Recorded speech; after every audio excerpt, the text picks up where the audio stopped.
முக்கிய செய்தி: கோவை மாவட்டத்தில் திமுக தலைவர் மு.க.ஸ்டாலினுக்கு உற்சாக வரவேற்பு அளிக்கப்பட்டு வருகிறது.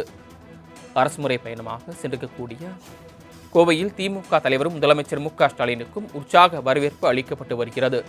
திருப்பூரில் இன்று நடைபெற இருக்கக்கூடிய திமுக விழாவில் முதலமைச்சர் மு.க.ஸ்டாலின் பங்கேற்க இருக்கிறார். அவருக்கு உற்சாக வரவேற்பு அளிக்கப்பட்டு வருகிறது. திமுக மகளிரின் மாநாடு திருப்பூரில் இன்று மிக பிரம்மாண்டமாக நடைபெற்று வர இருக்கிறது. இந்த நிலையில் கோவைக்கு சென்றிருக்கக்கூடிய திமுக தலைவரும் முதலமைச்சருமான மு.க.ஸ்டாலினுக்கு திமுக தொண்டர்கள் உற்சாக வரவேற்பு அளித்து வருகிறார்கள். சாலையில் வாகனத்தில் செல்லக்கூடிய முதலமைச்சர் மு.க.ஸ்டாலினுக்கு சாலையின் இருபுறமும் இருக்கக்கூடிய திமுக தொண்டர்கள் கையில் பதாகைகளை ஏந்தியபடி உற்சாக வரவேற்பு அளித்து வருகிறார்கள். வெல்லும் தமிழ் பெண்கள் என்ற தலைப்பில் இன்று மாலை திருப்பூரில் மகளிரணி பிரம்மாண்ட மாநாடு நடைபெற இருக்கிறது. அதற்காக மிகப்பெரிய அளவில் ஏற்பாடுகள் செய்யப்பட்டிருக்கிறது. அதில் கலந்து கொள்வதற்காக முதலமைச்சர் மு.க.ஸ்டாலின் அங்கு செல்லவிருக்கிறார். அதற்கு முன்பாக தற்போது கோவை மாவட்டத்திற்கு சென்றடைந்திருக்கக்கூடிய திமுக தலைவரும் முதலமைச்சருமான மு.க.ஸ்டாலினுக்கு திமுக சார்பில் உற்சாக வரவேற்பு அளிக்கப்பட்டு வருகிறது. அவருக்கு திமுக தொண்டர்களும் நிர்வாகிகளும் நினைவு பரிசுகளை வழங்கி வரவேற்று வரக்கூடிய அந்த காட்சிகளை தற்போது நாம் பார்த்து வருகிறோம்.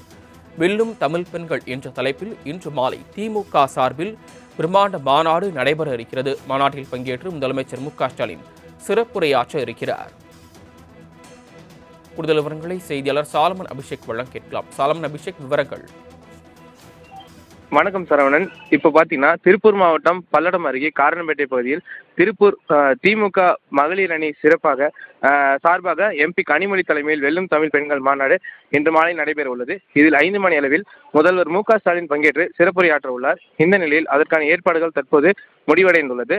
மேலும் மாநாட்டு பந்தல் தயார் நிலையில் உள்ளது. சுமார் 1 லட்சத்துக்கும் மேற்பட்டோர் அமரும் வகையில் சேர்கள் போடப்பட்டு மேடையின் அலங்காரங்கள் மற்றும் பதாகைகள் அமைக்கப்பட்டுள்ளது. இதில் முதலமைச்சர் மு.க.ஸ்டாலின், துணை முதல்வர் உதயநிதி, எம்பி கனிமொழி உள்ளிட்ட முக்கிய நிர்வாகிகள் கலந்து கொள்ள உள்ளனர். தொடர்ந்து வேன்கள் மூலமாக 10 உணவுப் பொருட்கள் அடங்கிய பைகள் மற்றும் மாநாட்டிற்கு பெண்களுக்காக ஏற்பாடு செய்யப்பட்டுள்ளது. சுமார் 1 லட்சம் பேர் அமரக்கூடிய வகையில் நாற்காலிகள் போடப்பட்டு பெண்கள் மட்டுமே கலந்து கொள்ள உள்ளனர். அதேபோல் பாதுகாப்பு பணிக்காக 2000 போலீசார் பாதுகாப்பு பணியில் ஈடுபட்டுள்ளனர். தாங்கள் வழங்கிய தகவல்களுக்கு நன்றி சாலமன் அபிஷேக்.